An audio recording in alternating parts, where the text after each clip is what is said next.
Star plus के famous serial Anupama के बारे में हम यहाँ पे बात कर रहे हैं। तो वेल दोस्तों, सबसे पहले आपको बता दें कि सीरियल अनुपमा में आद्या को अपनी गलती का एहसास हुआ है।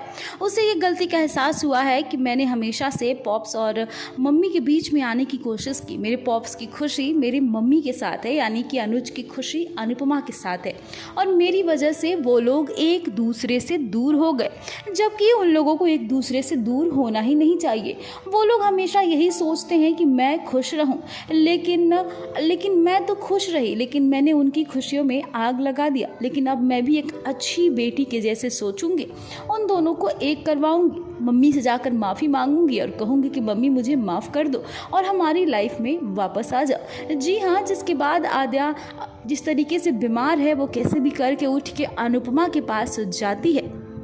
उस दौरान अनुपमा आद्या के लिए खाना लेकर आ रही होती है और जाकर अनुपमा से कहती कि मम्मी मुझे माफ़ कर दो, मुझसे बहुत बड़ी गलती हो गई है, मैं आज के बाद ऐसी गलती कभी नहीं करूँगी, मैं कभी भी आज से आपके और पॉप्स के बीच में नहीं आऊँगी और कभी भी आप दोनों को परेशान नहीं करूँगी। लेकिन मेरी वजह से आप दोनों को अलग होने की कोई ज़रूरत नहीं है। मम्मी प्लीज़ मुझे माफ़ कर दीजिए, मैंने जो भी गलतियाँ की है पास्ट में, उसके लिए भी आप मुझे माफ़ कर दीजिए। मैं प्रॉमिस करती हूँ कि कभी भी कोई भी गलती नहीं करूँगी। मम्मी आप जो कहेंगी हमेशा मैं वही करूँगी।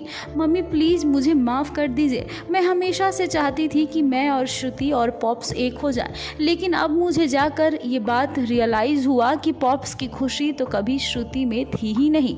पॉप्स तो मेरे वजह से ज़बरदस्ती श्रुति को अपनी लाइफ में लाना चाहते थे, लेकिन अगर पॉप्स और श्रुति की शादी हुई तो ये किसी के लिए भी अच्छा नहीं होगा, क्योंकि पॉप्स तो श्रुति से प्यार ही नहीं करते हैं। ये श्रुति के साथ भी नाइंसाफ़ी होगी। लेकिन मम्मी पॉप्स की खुशी आपके साथ है, आप प्लीज़ आप दोनों हमारे लाइफ में चले आइए, आप दोनों फिर से आइए, हम लोग मिल के हैप्पीली फैमिली बनाएंगे।